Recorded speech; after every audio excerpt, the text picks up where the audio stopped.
Good evening. I'm Erin Burnett. Out front tonight, immigration crackdown, a dramatic shift in immigration policy.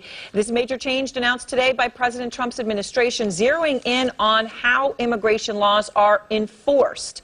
These changes could set the stage for massive deportations of undocumented immigrants. The new guidelines leave protections in place, though, for the children of undocumented immigrants, known as the Dreamers, otherwise known as the DACA, but they do target virtually all other undocumented immigrants. Now, the guidelines call for the hiring of thousands of Border Patrol agents to enforce current laws, giving the agents broad leeway to make immediate decisions about whom to arrest. White House spokesman Sean Spicer spelled out the reason behind the guidelines earlier today while trying to calm fears within the immigrant community. The memo regarding the executive order Border Security and Immigration Enforcement Improvements outlines the steps that DHS will take to secure the nation's southern border, prevent further illegal immigration, and to repatriate illegal immigrants swiftly, consistently, and humanely. Pamela Brown begins our coverage out front tonight. And Pamela, obviously, this is a dramatic shift. They're talking about enforcement, but this is a real shift in the way things have been done. It absolutely is. Under these new DHS guidelines, basically, the nearly estimated 11 million undocumented immigrants in the United States could be subject to deportation. So those who were not targeted under the Obama administration can now be targeted. But the Trump administration saying today that these sweeping changes do not impact, for now, the protections in place for undocumented immigrants brought to the U.S. as children. Tonight, the Department of Homeland Security releasing new guidelines that could massively expand the number of undocumented immigrants detained or deported from the U.S. They broaden who ICE may target and expedite the removal of undocumented immigrants from the U.S. Recently, Immigration and Customs Enforcement arrested more than 680 people in raids in just 1 week and said most of them were criminals.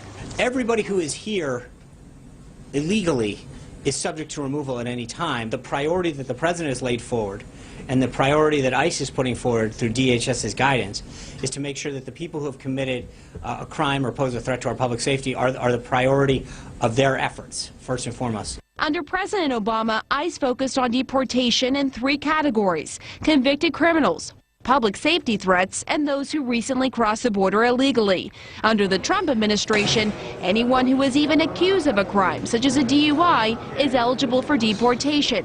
And the new memos make clear immigration agents now have broader discretion to decide who to round up. CNN rode along with ICE agents in 2015 when they targeted an undocumented criminal at this auto shop in Chicago, when another undocumented immigrant working at the same shop took off running. He had no criminal background, so ICE let him go. Good luck to you, man. But now, under the new guidelines, that same man could be detained and possibly deported. We're scared. Grayson Martinez was brought to the U.S. from Mexico 20 years ago. The White House says people like Martinez, known as Dreamers, will still be protected under DACA for now. They were brought here in such a way. It's a very, very tough subject. We are going to deal with DACA with heart. But Martinez says she's still unsure what her future holds in the U.S. Or is it that Donald Trump wants to have it both ways? Show mercy in public and in the middle of the night pluck documented people from their beds. And the memos also end so-called catch and release, where people in the U.S. unlawfully are released while they wait for their proceedings. Instead, the memos call for expedited removal. As this is all going on, Aaron, we've learned that DHS Secretary is going to Mexico and Guatemala this week to discuss border security. Back to you. All right, thank you very much. And I want to go now to Sarah Murray. She's out front at the White House. And Sarah, the Trump administration is trying to calm fears tonight. They're saying, look, these policies were in place under President Obama. Is that true? Well, Aaron, the laws may not have changed, but certainly the guidance, the enforcement surrounding them is changing under the Trump administration. We saw Sean Spicer, the White House press secretary, today deny the notion that this is the beginning of mass deportations. He said that the president simply wants to prioritize people who are a threat to public safety, but that can mean a lot of things. And in that same presser today, Sean Spicer also said that they want to take the shackles off of immigration and Border Patrol officers. they want to essentially give field agents more leeway in who they decide to detain and who they decide to deport. So that means that people who were considered criminals and for deportation under the Obama administration, that could be a much broader universe under the Trump administration. Now, the one thing, as Pam pointed out, that is not changing, at least for now, is how the administration will treat the Dreamers. So while that may be welcome news to many undocumented immigrants in the United States, that's the kind of thing that could open President Trump actually up to criticism from people who voted for him on the right. Aaron. All right. Thank you very much, Sarah. And out front now, the president of the California Senate, Democratic Senator Kevin DeLeon, and the former Republican congressman from Colorado and former presidential candidate Tom Tancredo. Also with us, our senior political analyst, Mark Preston. Senator DeLeon, let me start with you. The White House is downplaying this, right? They're saying, look, these rules are on the books. We're now just going to be enforcing more of them. How dramatic of a change is this? Well, Aaron, I think that this is an extraordinary departure from the former policies of then-President Barack Obama. They are right that the law is the law, but the reality is this, that has never been the custom and practice to go after mothers and fathers, hardworking, law-abiding, tax-paying residents of California, or for that matter, the rest of the country. Historically, they have gone after criminal felons. That has been the main focus. But this is something that's dramatically different, and I think they're speaking out of two sides of their mouth. On one end, they're really pushing the narrative of the criminal felon, the murderer, but at the same time, they broaden the criteria to include, without a doubt, nannies, housekeepers, busboys. So this is the beginning signs, without a doubt, in my estimation, of mass deportation. Congressman, beginning of mass deportations? Of course, that's a phrase that people like to use in order to scare the immigrant community and rile up a base. It has nothing to do with what's going to happen, nothing to do with what Donald Trump has proposed. Here's the great big headline, massive news, holy mackerel. President to enforce immigration law. That's it, and that is what's driving everybody crazy. Now, he's even said, yes, he's going to expand the priorities that have been set in place by the previous administration. Big deal. You know, when we talked earlier about people who were sent back who had committed serious crimes, it was just about murder and a few things below that. But hell, if you'd been here and committed how many DUIs, it didn't matter. Nobody was going to send you back, even though you were a danger to the people here and you were committing crimes that were serious. Never happened. Now, maybe they will be sent back. And they should be. And there's nothing wrong with actually enforcing the law. It is a brand new day, and I'm glad to see it. So, Mark Preston, you know, the president said that no one should be surprised by his actions on immigration. And frankly, nobody should be when it comes to did they expect this to happen. In fact, it doesn't go as far as some might expect because it's just enforcing existing law. Here's the president. These are campaign promises. Some people are so surprised that we're having strong borders. Well, that's what I've been talking about for a year and a half, strong borders. They're so surprised. Oh, he having strong borders. Well, that's what I've been talking about to the press and to everybody else. Does he have a point? I mean, this is what he said, Mark. He's doing what he said.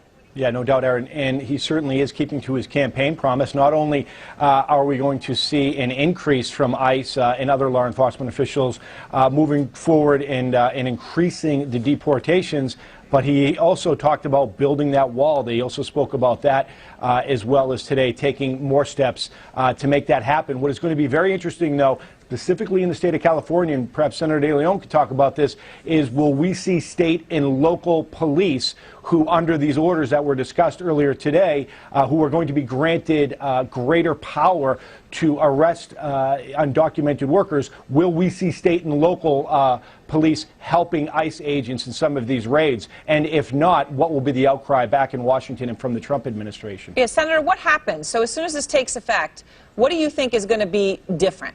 I mean, they're going to. Do you actually think they're going to be going in people's homes and taking a nanny away from the kids? Or I mean, what do you see that's going to be different?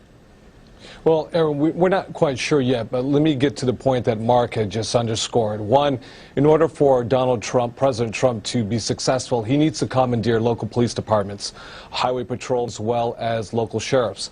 The reality is, regardless of how many numbers they increase with regards to ICE agents or Border Patrol agents, they're not going to be able to detain more than 11 million immigrants nationwide. They do have to commandeer.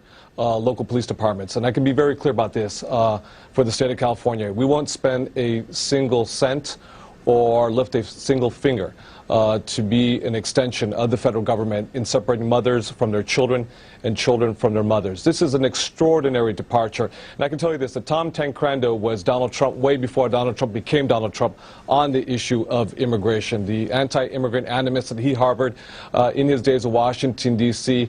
Was something that we've never seen before. But the reality is this. No one's ever had a debate or an argument with regard to removing... Hold on. I just want to give Congressman Tancredo a chance to respond to what the senator just said about you. Right. Well, he did give me a great compliment there by saying that I was, Donald Trump before he was in office on the issue of immigration. But this anti-illegal immigration animus, this word, and it is used against me, against Trump and others, because it hopes to then change the conversation from the actual law and the enforcement thereof to individuals that you can demonize by using such epithets. But it's not true. Look, I came here today with a guy who was a driver who said to me on the way, I'm here from Croatia. I came 17 years ago. I came the right way. And you know what? I don't like the fact that people can sneak into the country and get essentially the same benefits that I got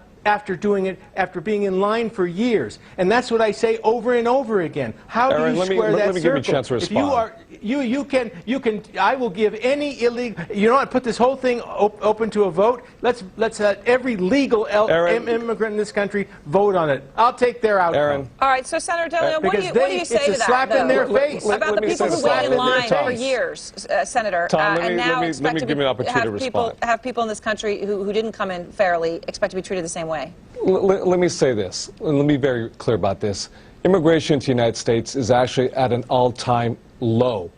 When Tom was in the Congress, obviously, he did not have the ability to move forward a comprehensive immigration package that dealt with border security as well as a pathway to citizenship. This is also a reflection of the members of Congress who have not been able to do their duty, their responsibility as legislators and legislate and find common ground so we can move forward an immigration package, just like then Republican Ronald Reagan did with the Immigration Reform and Control Act of 1986. Immigration to the U.S. is at an all-time low. So why the demonizing, the scapegoating, and pitting one group against another and taking advantage of economic insecurities that do exist, that are real? But by demonizing a certain individual, by racializing this issue, as President Trump has done, along with Steve Bannon, along with Steve Miller and Tom Tancredi when he was in the Congress, it doesn't really bring this country together. What it does is it tears at the fabric of this nation and who we are. Congressman, I'll give you the final word since the senator had the first word. What a lie. What a bald-faced lie, racializing this issue.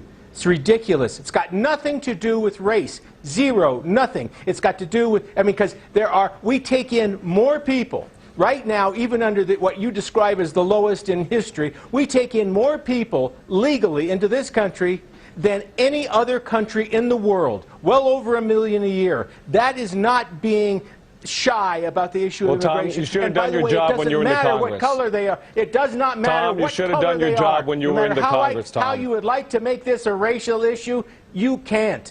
Tom, you should have done your job when you were in the Congress. You didn't do your job when you were in the Congress. Hey, buddy, I tried. That's just the bottom line. You know I tried. All right. Thank you both very much.